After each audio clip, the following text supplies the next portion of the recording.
Hi and welcome. You just set peace in motion. Thank you for joining us. I am your host, Jessica Ardeal, and today I have the honor of speaking with a man I highly respect and admire. You know him from the movie The Secret and several more movies. He is the author of way too many best-selling books to mention. You've likely seen him on Larry King Live, CNN, CNBC, CBS, ABC, Fox News, just naming a few. He's been featured in the New York Times and Newsweek and is also the world's first self-help singer-songwriter, as seen in 2012's Rolling Stone magazine. So drum roll, please, as we welcome Dr. Joe Vitale. Dr. Vitale, thank you so much for taking the time to share your wisdom with us and set peace in motion. Oh, I love your process and your program here, so I'm glad to participate and put my vote in for peace. So thank you. Thank you. Now, Dr. Vitale, your life wasn't always big bucks and bestsellers. Would you share with us a little background and some steps of your journey from setbacks to success? Well, I was homeless at one point. I was in poverty for a very long time. I struggled as I tried to make a name for myself, and those were very desperate times. There was no evidence around me that I would ever be a success, but I had this vision inside of myself that I wanted to be an author, and I thought I could write books that would make a difference, and I kept pursuing that. But I went through a very long struggle period. I would probably say it was more like 30 years. I'm not an overnight success at all, unless overnight means 30 years. And along the way, I just kept plugging away, finding my own inner peace, finding my own inner persistence, finding my own inner passion and my own inner discipline, I guess, and just keep going. And through time, I managed to get a little bit of success here and there. I think 1984, I had my first book published. When the Internet came along, I was skeptical that you could make money there, but I was one of the first to go online and try it. And so I became an Internet marketing and Internet copywriter along those lines. And that was successful, and I just kept building. When I started to share my spiritual side, the part of me that wants to teach peace and prosperity, and did it in book forms, I found there was an audience for that, and I ended up being invited into a movie that, as you mentioned, was called The Secret, and that, of course, blasted me into outer space in terms of notoriety. And more offers came in, more book deals came in. I've been all over the world traveling and speaking and all kind of television shows and lots more movies after that. And I just keep going. I keep growing and working on myself. I think that's a secret to success and inner peace, is that you keep fine-tuning yourself. As you mentioned in the intro there, I'm now a musician. And I call myself the world's first self-help singer-songwriter. And I now have, believe it or not, in 3 years, 8 albums out, and I'm as astonished as anybody, but I found that when you find your inner peace and you follow your inner passion, things tend to work out. You end up finding your flow and your place in the puzzle of life, and when all that comes together, things work. And that's what's working for me. I live a completely different lifestyle today than I did 30, 40 years ago when I was unknown and struggling. But here I am, getting to do wonderful things like talk to you, Jessica. And thank you. Thank you for making those steps and sharing that with us, because it does inspire others, including myself, to see that all things are possible. Yes. How did you uncover and manifest your deepest desires? Was it a thought, a feeling? How did you know what you wanted to do? And how can we do the same? Well, that's a great question. I played with possibilities, even as a kid. And I think that's what we all need to do, is to think back to when we were children and we were playing with the idea that anything was possible. I mean, we role-played, we invented our own games. We just would sit in a room and out of nothing create our own entertainment. And that capacity is available for all of us even now. But as a kid, I remember I wanted to be a magician at one point, and I was going to be Harry Excello. I even had my own name. I was going to be a detective at one point. I'd watched too many detective shows on television, but it was getting into my mind, and I thought about it. I was going to be an attorney at one point. I read and saw movies about Clarence Darrow, a great trial attorney, and wanted to be like him. And I thought about being an author, and I was reading all kinds of books, and I've always been a bookaholic and book addict. And I narrowed it in on being an author because I realized that all those other places that I wanted to visit or people that I wanted to be, I could, in my mind, experience them through books. And very early, I mean, I'm talking 15, 16 years old, I decided I wanted to be an author. And I've pretty much maintained that, even though I've wandered into music and I've wandered into speaking and this, that, and the other. I still think today that I am an author. I've written 50-some books. I still have more books coming out. I apparently have more books in me. So my calling is to write books. As for other people, I always ask them, what did you want to be when you were a child?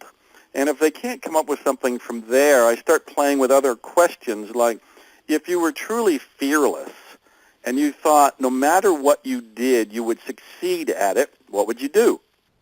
And then I also asked the question like, if money wasn't involved, because far too many people put money on their decisions. They think, well, I don't want to be a restaurant owner because I won't make that much money, or I don't want to be an author so I won't make that much money. They're putting a belief there, for one thing, a limiting belief, but they're also attaching money to their passion. And it's wiser to just find out, what's your passion? What would you do if money wasn't involved? And another question I ask people is, when the lottery is up to hundreds of millions of dollars, if you won that, and even after taxes you went home with hundreds of millions of dollars, what would you do with your life? And I'm not urging people to gamble. I'm not advocating the lottery, but I use it as a prosperity exercise to reveal, what do you really want to do with your life? What's your real passion? What do you want to experience from that peaceful place within you that doesn't have fear attached to it, or worry, or limitations, or negativity? So I invite people to meditate on all those kinds of questions to find out, what is it for you? Is there an example you can provide of how living powerfully in the present moment made a positive impact on your life or the lives of others? These days, I live in a moment-by-moment experience of peace and tranquility.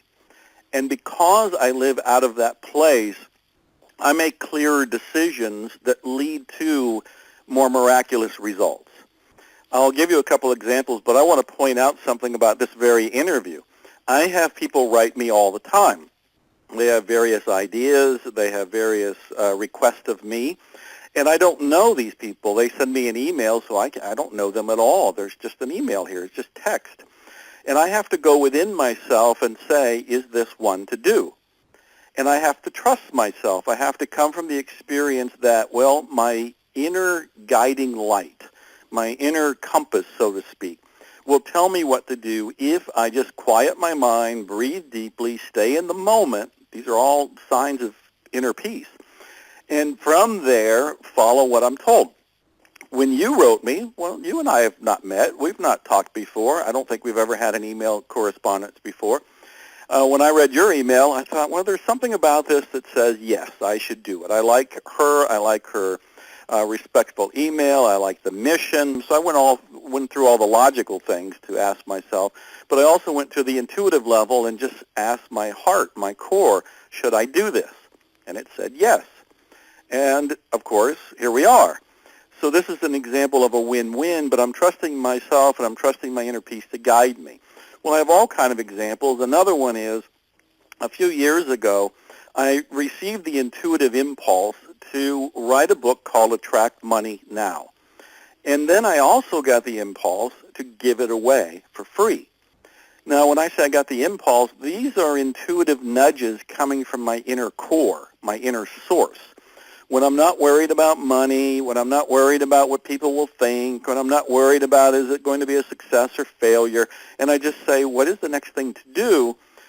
Out of that comes a message, and this is true for everybody when we get quiet inside. And so for me, I got the message, write this book, Attract Money Now, and don't charge for it, just give it away. And I did that, and the book's still available. All of your listeners can have it. Just go to attractmoneynow.com, www.attractmoneynow.com, and they can download the book. Well, that book ended up becoming a bestseller. That book has been transforming lives. That book has created more fans of my other books, which some are for sale, so ultimately I benefit from it. But it all came from me trusting my inner peace and my inner knowing and my inner intuition. That's one of my current favorite stories. And the pendulum is always swinging back and forth. Is it truly possible to have unwavering peace no matter what? Yeah, absolutely. What we have to realize is that there is a spiritual source within us that is behind all of the thoughts, emotions, feelings, and bodily experience that we get attached to. And this is really important. I've recorded about this. I've talked about this. I've written about this. It's actually an ancient spiritual exercise, and I'll walk people through it at a very rapid rate, but they'll be able to understand what I'm talking about. I'll ask people, do you have thoughts? And right now, people are thinking. They're thinking about your questions. They're thinking about my answers. They're thinking about what they have to do. But thoughts are going through their brain. That's the natural human experience. Thoughts arise. But what most of us don't do is say, am I my thoughts? Because we are not.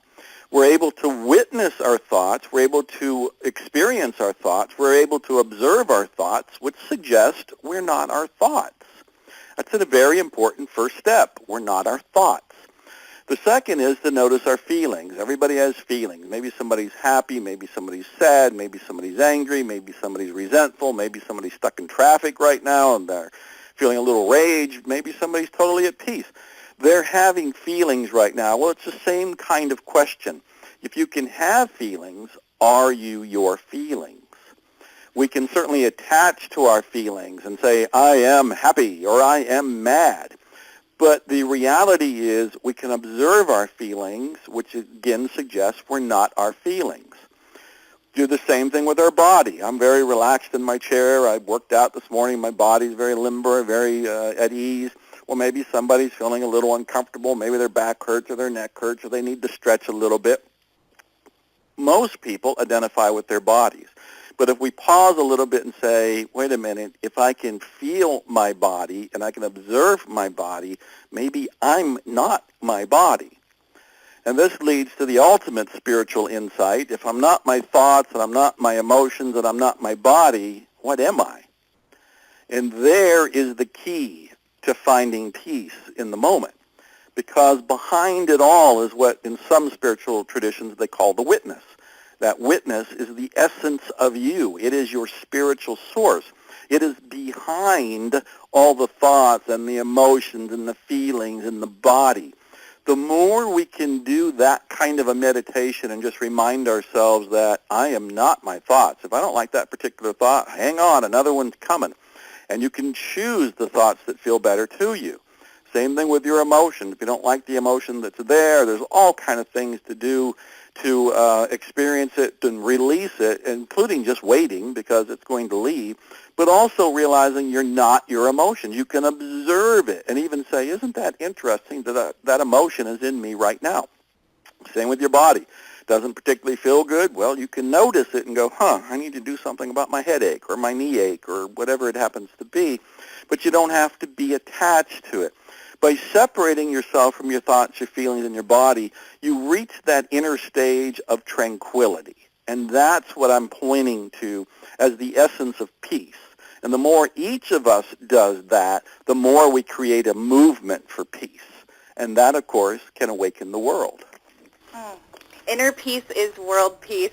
I'm Yes. so very grateful for this opportunity to speak with you and listen to what you shared. It's powerful, it's profound, and it really does mean the world that you're with us to set peace in motion. Do you have any final words of wisdom? The key to the outer success that most people are looking for, the ones who say, well, I want money and I want security and I want relationships and I want health and I want any number of fill-in-the-blank kind of scenarios, is in following your inner peace's passion. So in other words, from your inner peace, you'll be more keen and sensitive to knowing what your passion is, and the more you follow your passion, the more life works for you and for everybody around you. So follow your passion. And where can people find out even more about you and all that you offer? Oh, thank you. Well, I'm all over the internet, but a portal site is simply at my name, www.joevitale.com, JoeVitale. Of course, my books are on Amazon. I do have a blog. I do have a podcast, video something or other, and all kind of other things. But joevitale.com is a portal to it all. And thank you, Jessica. You're doing wonderful things, and Godspeed to you and all your listeners. Dr. Joe Vitale, thank you so much. Thank you for your presence and all that you do to help elevate this new generation of health consciousness with peace and prosperity. I thank you, thank you, thank you. Love and light. Thank you.